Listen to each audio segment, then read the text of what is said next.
歡迎大家又返到嚟我 channel 啊！如果未訂閱我哋嘅話，記得撳鐘仔訂閱我哋啦。如果唔係嘅話，下條影片你就揾唔到我哋噶啦。咁廢話唔講咁多，咁我哋就進入正題先。呢個好得意，隻鬼你有啦？係啊，嗰對我有啊。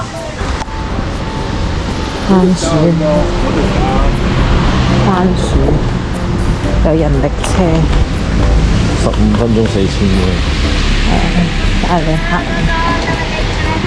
26日迎えました桃の菓子、甘いの天才と、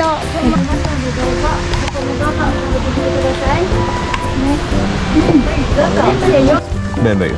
花生味。呢間幾靚嘅。咁今日咧會帶大家嚟到秋田嘅角館啊！咁呢個秋田角館有咩特別呢？咁最主要其實都係要去青柳家嘅。咁呢個青柳家其實係江戶時代開始啦，就喺度嘅一個上級武士家族嚟嘅。咁到依家已經係有成400幾年嘅歷史噶啦。咁當年佢哋咧一開始跟盧明氏啦，咁後來就成為咗佐竹氏嘅家臣。咁一直咧就效忠呢個藩主，地位好高噶。咁我哋一齊去佢屋企睇下。咁喺前往嘅過程中呢，咁其實沿路都有好多嘅紅葉啦，咁大家可以喺度影相打下卡。咁仲有好多賣酒同埋賣雪糕嘅鋪頭啊，咁如果你嚟到呢度，千祈唔好錯過啦。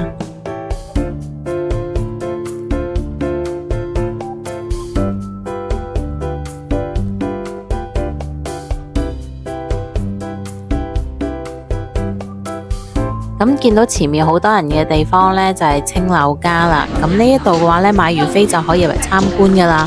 咁成個青柳家其實就超過3000坪嘅，咁差唔多成個欖球場咁大啦。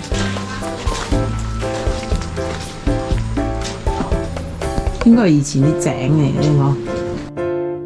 咁入面除咗有主屋啦，咁仲有武器庫啦、解體新書紀念館同埋鄉土館，仲有武家道具館等等嘅。咁成10幾個展館呢，公開咗展示咗差唔多3萬幾件嘅一個珍貴文物啦。咁由呢個盔甲啦、武器啦，到日常嘅用品啦、古書啦。一啲相啦都會有齊嘅，咁我哋可以一路行一路好似穿越咗喺呢個江戶時代一樣啊！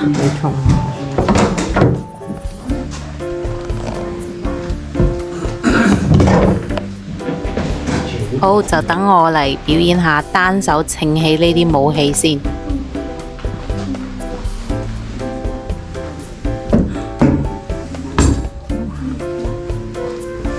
單手撐起。係咪好犀利呢？快啲俾啲掌聲我！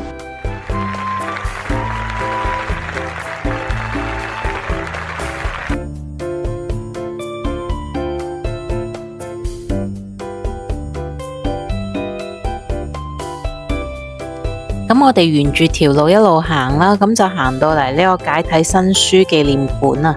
咁呢個係日本第一次翻譯嘅一個西洋醫學書籍嚟嘅，咁一共有5冊啦。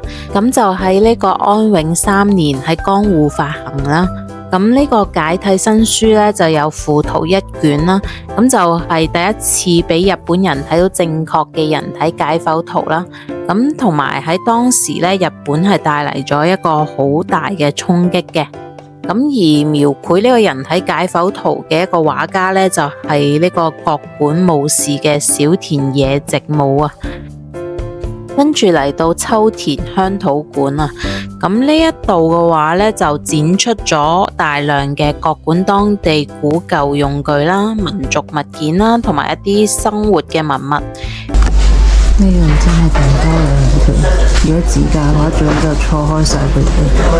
如果見到佢哋入嘅話咧，就行下其他地方先。佢哋走嘅時候，你哋先入嚟就最好啦。咁呢度呢，其實就完整咁樣還原咗昔日秋田地區嘅一啲日常光景啦。咁如果想了解當時嘅一啲風土人情嘅話呢，咁呢個展館呢就好適合啦。咁大家可以嚟呢度參觀下。咁依家呢，我哋就嚟到呢個幕末照片館啊。咁呢個展館專門係講述一啲日本幕末時期啦、秋田國館一帶嘅一啲歷史故事嘅。咁當年呢，局勢動盪啦，咁青柳家族呢，身為呢個當地嘅上級武士，咁亦都親身經歷咗一段嘅風雲歲月。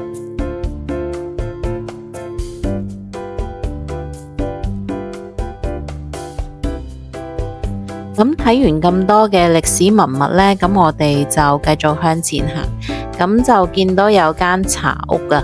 咁大家如果攰嘅話呢，就可以喺度食返個茶點先至再繼續我哋之後嘅行程啊。呢個可以飲杯茶，食個甜品。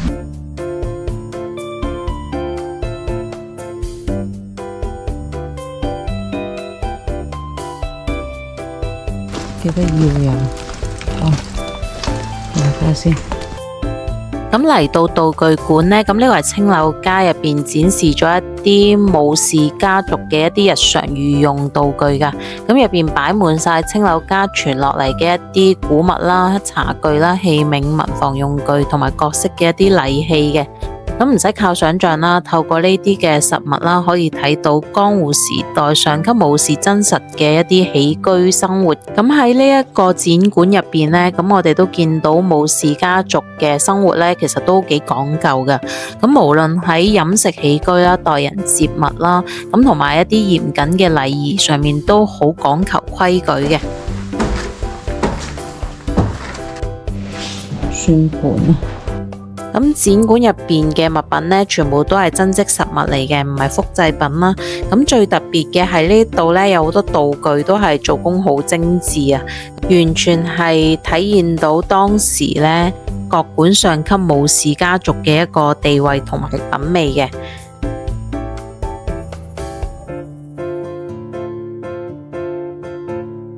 咁行返出展館之後，我哋就見到有架消防車啊，明治後期比較活躍嘅一架消防車。咁呢個消防車呢，就係由於當時啦有好多建築物其實都係木做嘅，最怕就係火燭啦。咁所以呢，就有一啲手動嘅消防車去應急嘅。咁呢一個就係靠人手去攞水啦，加壓噴水咁樣嘅。食嘢嘅。有啲限定嘅30食，即係每日得30個啫。依家我哋就嚟到青柳街嘅洋風館啊！咁呢度係成個園區入邊比較特別啲嘅，因為佢係明治時代後期加建一個西式建築嚟嘅。咁入邊嘅話呢，全部都係用咗一啲西式嘅內裝啦，咁同埋佢係比較華麗啲㗎。咁呢一度話呢，其實都係展現咗當時日本近代嘅時代變遷啦，咁亦都係青柳街邁進新時代嘅一個重要印記啦。咁原來呢一度呢，每年嘅9月7至9號啦，咁都會舉辦呢個國館嘅祭典花車㗎，都幾大下，幾多嘢睇。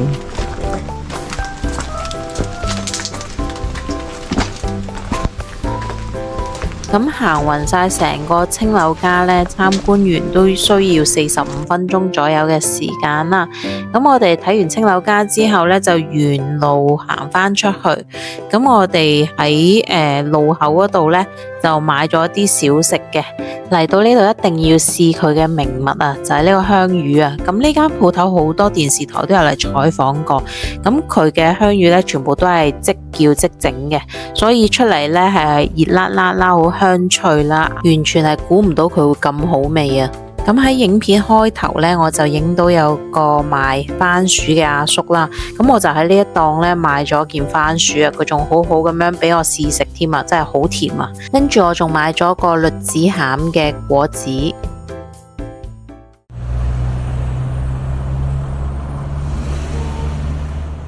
咁去完青柳家之後呢，我哋都趕返去酒店 check in 啊。咁因為呢間酒店呢，佢係喺山上面嘅，咁周圍都係乜都冇啦，咁想買嘢食啊嗰啲基本上就好困難。咁所以我建議大家如果嚟到呢間酒店嘅話呢，可以預先喺附近嘅一啲超市買咗嘢先至再揸車上嚟。咁呢一度嘅話會比較方便自駕嘅。咁如果係搭車啊嗰啲話呢，我就唔太建議呢間酒店啦。咁呢度嘅住宿價錢呢，當晚係800零蚊嘅啫。今次 book 嘅房型呢係一個雙床房嚟嘅，咁就帶浴缸啦。咁就呢度係一個山景房嚟㗎。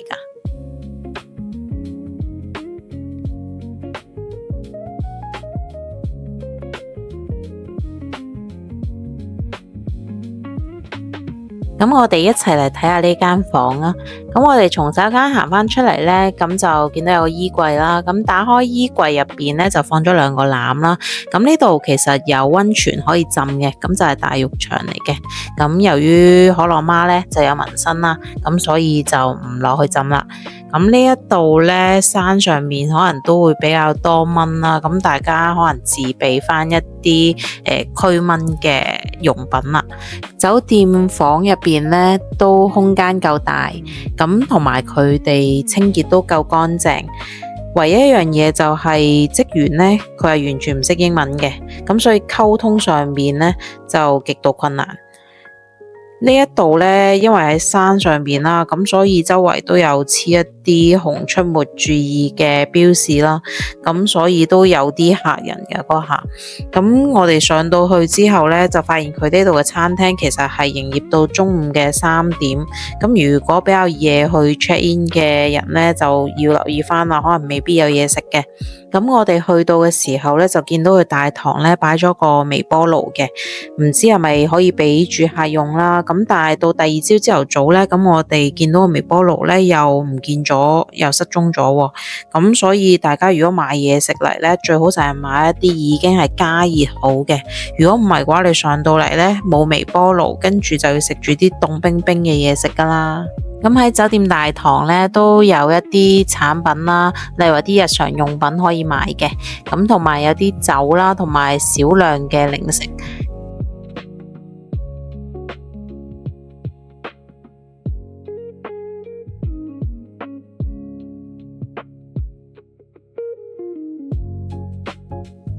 咁今條影片呢就到呢度啦。咁如果下一條影片想知道我哋去邊嘅話，記得撳鐘仔訂閱我哋啊。咁如果中意我哋條影片嘅，都麻煩撳一撳個 like share 我哋條影片，支持下我哋啊。拜拜。